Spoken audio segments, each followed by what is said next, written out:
Hey guys welcome to my channel. আমি মরাজারা। এত চাপ দিয়েছো দেবদাকে রীতিমতো।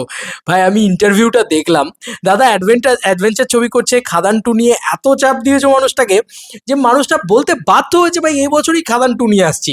উফ, মানে রীতিমতো পাগল করে দিয়েছো মানুষটাকে। যে ভাই মানে বলে না যে উন্মাদ করে দেবো একটা মানুষকে। আমি একটা ইন্টারভিউ দেখলাম আয়াম অর্পিতা চ্যানেলের দিন, মানে অর্পিতা দিন ইন্টারভিউ।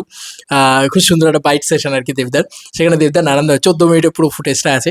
সেখানে দেবদা আপকামিং ছবি নিয়েও নানান কথা বলেছে, হল ভিজিট করছে, প্রজাপতি টু দুর্দান্ত ব্যবসা করেছে, আজকে তো দুরন্ত একটা হাউসফুল মেরেছে। যাই হোক, সেই সমস্ত নিয়ে কথা বলছি। প্রথমত খাদান টু নিয়ে কথাটা বলে নিই, আমি জানি ওটা নিয়েই সব থেকে বেশি লোকের এক্সাইটমেন্ট আছে। দেবদা প্রথমত বলছে যে আমরা আই হোপ 3টে ছবি করছি বছরে, তো খাদান টু 3 নম্বর ছবিটা হতে চলেছে। এখানে ক্লিয়ার করে দিয়েছেন দেবদা যে খাদান টু মানে যে নাম্বারের ছবি হতে চলেছে, যে যে ছবিটা হতে চলেছে সেই ছবিটা কিন্তু 3 নম্বর পজিশনে যেতে চলেছে। 1 নম্বরে আসবে বাইক অ্যাম্বুলেন্স দাদা, 2 নম্বরে আসবে টনিক টু, এবং মানে এক্ষেত্রে দেব 50 হচ্ছে বাইক অ্যাম্বুলেন্স দাদা, দেব 51 হচ্ছে টনিক টু, এবং দেব 52 হচ্ছে খাদান টু। ঠিক আছে, এটা দেবদা ক্লিয়ার করে দিয়েছেন। সেক্ষেত্রে খাদান টু যাচ্ছে ক্রিসমাসে, এবং দেবদা কোনোরকম কোনো ফেডারেশনের নিয়ম না মেনে পুজোয় আসছেন, এটা বোঝা যাচ্ছে একদম ক্লিয়ারভাবে। এবং এই পুজোর ছবিটা হতে চলেছে টনিক টু, এবং এটাই যেন হয় আবারও রিকোয়েস্ট করছি, নাহলে আবার পাবলিক খেপে যাবে, আবার পাবলিকের কথা দাদাকে শুনতে হবে। তো আমার মনে হয় যে একটু পাবলিকের কথা শুনে যেন পুজোর সময় টনিক টুকে নিয়ে আসা হয়। এবার টনিক টু নিয়ে একটুখানি কথা বলবো, পরবর্তীতে আসছি সে সমস্ত বিষয়। এত ভালো লাগলো সেটা শুনে। যাই হোক, আগে আমরা খাদান টু নিয়ে আলোচনা করে ফেলি। তো দেবদা বলছে 99% শিওর যে আমরা খাদান টুই করছি। আর মানে গল্পটা দেবদার এখন অবধি সেইভাবে যে আপিল করতে পারছে বা ইয়ে করতে পারছে সেটা না। অ্যানাউন্সমেন্টের জন্য অ্যানাউন্সমেন্ট করে দিলাম, এটা দেবদা করতে চাইছেন না। এবার পাবলিক সেখানে কি লেভেলের মানুষটার মাথাটা খেয়েছে যে লাস্টে ওই পোস্টটা করতে হয়েছে দাদাকে। কি লেভেলের মাথাটা খেয়েছে পাবলিক। যাই হোক, এবার বিষয়টা হচ্ছে যে খাদান টুই 99% হচ্ছে কেন 99%, মানে আমি এখন তো দেবদা তো তারপরে পোস্ট করে দিয়েছেন, ওই ইন্টারভিউটা বেরোনোর পরে দাদা পোস্ট করে দিয়েছেন যে খাদান টুই হচ্ছে 100%, এবছরই খাদান টু আসছে। কিন্তু আমরা কোন গল্পটা নিয়ে এগোবো সেটা দেবদা বলছেন যে বাবার গল্পটা নিয়ে এগোবো না ছেলের গল্পটা নিয়ে, সেটা নিয়ে তিনি এখনো কনফিউজড। তো আমার মনে হয় 2 ধরনের স্ক্রিপ্ট তৈরি করা হয়েছে। ঠিক আছে, মানে স্ক্রিপ্ট 1, স্ক্রিপ্ট বি, বা এ বি, এরকম ধরনের জিনিসপত্র তৈরি করা হয়েছে। ধরো একটা গল্পতে বাবাকে একটু বেশি প্রায়োরিটি দিয়ে, বাবা মানে শ্যাম মাহাতোর গল্পটাকে নিয়ে একটুখানি খাদান টুকে সেই দিকে ভাইব দিয়ে লেখা হয়েছে। আর স্ক্রিপ্ট বি হচ্ছে এরকম ধরনের জিনিস যেখানে মধু মাহাতোকে প্রায়োরিটি দেওয়া হয়েছে। তো ব্যাপারটা হচ্ছে যে আমার মনে হয় যে আমি আমি খুব নগণ্য একটা ব্যক্তিত্ব, তা আমি আমার মতামত শুধু দিচ্ছি না, আমি অনেক স্টাডি করেছি, অনেক কিছু বলেছি। এটা রিনোদাও আমাকে বারবার জিজ্ঞেস করেছিল যে হ্যাঁ রে, কি বলছে পাবলিক। সেই সময়ও আমি বলেছিলাম, খাদান রিলিজের সময় আমি বলেছিলাম যে খাদান টু যদি হয় তাহলে অবভিয়াসলি শ্যাম মাহাতোকে আর একটু বেশি করে দেখাতে, কারণ শ্যাম মাহাতো এত কম ছিল, আর শ্যাম মাহাতোর ক্যারেক্টারটাকে নিয়ে লোকের মানে ইয়ে ছিল, ক্ষুধার্ত ভাগ আর শ্যাম মাহাতোর রাগ, এ দুয়ে সামনে আসতে লাই। ওই দেখবে সব থেকে বেশি মানে বড় বড় ডায়লগগুলো দিয়েছিল। ঠিক আছে, ফ্যামিলি নিয়ে ব্যস্ত আছি বলে কি ভাবেছিস, অ্যাকশনটা ভুলে গেছি, হুটা আমারই কাজ, এই ধরনের ডায়লগ শ্যাম মাহাতোই দিয়েছিল। তো শ্যাম মাহাতোর ক্যারেক্টার বাবা দেব যে ক্যারেক্টারটা, ওই ক্যারেক্টারটা লোকে ব্যাপক মজা পেয়েছিল। এখনো অবধি বলছি, দেবদা ইন্টারভিউ তলায়ও দেখলাম কমেন্ট সেকশনে, ইভেন আই এম অর্পিতার চ্যানেলও, মানে অর্পিতাদির চ্যানেলও, যে সেখানেও কিন্তু শ্যাম মাহাতোর গল্প চাই, শ্যাম মাহাতোর জায়গাটা চাই, এই জায়গাটাকে নিয়ে কিন্তু কথা বলা হচ্ছে। তো সেক্ষেত্রে দেবদার আমার মনে হয় শ্যাম মাহাতোর দিকটাকে নিয়ে করা উচিত। এবং কালকে মানে 2 তারিখ 2রা জানুয়ারি তারা কিন্তু খাদান টু স্ক্রিপ্টিং নিয়ে আবার বসবে। ঠিক আছে, এবং আমি বলবো যে দাদা টেক ইউর টাইম, আরামসে আসো, কিন্তু একটা ভালো একটা অ্যানাউন্সমেন্ট নিয়ে এসো, এমন একটা অ্যানাউন্সমেন্ট যেটা দেখলে আবার পাগলে যাবো, ছিটকে যাবো, উড়ে যাবো, মানে এটা যেন হয়। কিন্তু মেক শিওর সুরিন্দর ফিল্মসের সাথে অন্য কোনো ছবি আমরা 2026-এ চাই না, সুরিন্দর ফিল্মসের সাথে আমরা খাদান টুই চাই। এটা আমি শুধু নয়, গোটা বাংলাই তাই। তাই দেবদা ওটা তো ভাই আর কোনো কিছু করাই যাবে না। পাবলিক এমন ক্ষেপে উঠেছিল, মানে পাবলিক জিতে গেছে যাকে লাস্টে বলে, মানে দেবদা হয়তো ওই পোস্টটা করতেন না, বিশ্বাস করো, যদি না মার্কেট ওই লেভেলে গরম হয়ে যেত। মানে বলে না যে জনতা একটা সিনেমাকে নিয়ে নিজের করে ফেলেছে পুরো, আর খাদানচু চাই, খাদানচু চাই, কেন করছো না, কেন করছো না, এরকম একটা অবস্থা করে দিয়েছিল পাবলিককে। মানে সত্যি আমি এখনো বলি যে জনতার পাওয়ার, এবং সত্যি একটা সিনেমা নিয়ে একটা মানুষের কি লেভেলের ক্রেজ হতে পারে। যাই হোক, দেবদা এটা নিজে বলে দিয়েছে যে 3টে ছবি তিনি করছেন, এবং কোন ক্রোনোলজিক্যালি করছেন সেটাও আমরা বললাম, এবং সেই ক্রোনোলজিক্যালি যেন হয়, কারণ খাদান টু সবাই চাইছে ক্রিসমাসেই যেন আসে, দয়া করে যেন পুজোয় না আসে। আমি রিকোয়েস্ট করছি কোনোভাবে যেন পুজোয় না আসে, কোনো দরকার নেই খাদান টুকে পুজোয় আনার। খাদান টু ক্রিসমাসেই যাক, টনিক টু পুজোয় আসুক। এবার টনিক টু নিয়ে কিছু আপডেট দিয়ে দিই, কারণ দেবদা নিজেই দিয়ে দিয়েছেন। Tonic to itself adventure film, yes, adventure family entertainer, yes বন্ধুরা।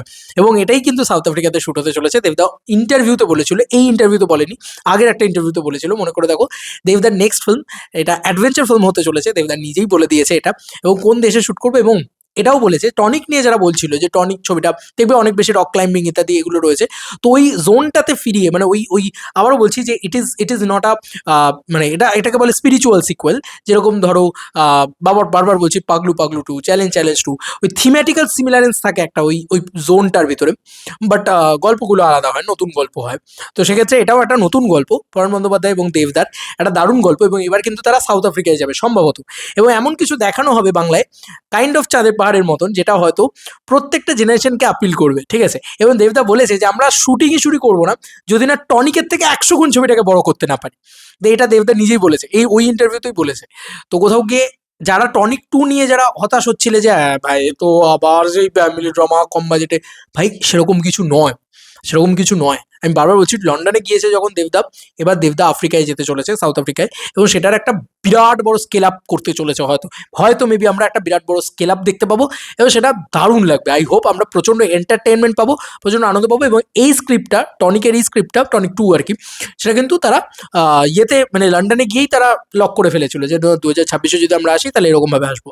আচ্ছা, দেবদা বছরে 3টে করে ছবি করবেন, 3টে করে ছবি আনছেন সামনের বছর, এটা কিন্তু দেবদা কনফার্মও করে দিয়েছেন। তো অনেক দিন আগে আমি একটা কথা বলেছিলাম, যখন নাকি দেব 50 হওয়ার কথা ছিল খাদান টু, তখন অনেকেই বলেছিল যে না খাদান টুই অনলি আসবে বছরে। তারপরে লোকে বলা বলি শুরু করলো, আচ্ছা আর একটা ছবিও আসবে, যাই হোক আর একটা ছবির অ্যানাউন্সমেন্ট হলো। আমি কিন্তু বলেছিলাম তখনও যে 3টে ছবি আসবে দেবদার বছরে, ইয়েস, 2026 সালে 3টে ছবি আসবে। তো যাই হোক, সেই অর্থে আমার কথা মিলেছে। ইউটিউবারদের আজকে জয় জয়কার হয়েছে সত্যি।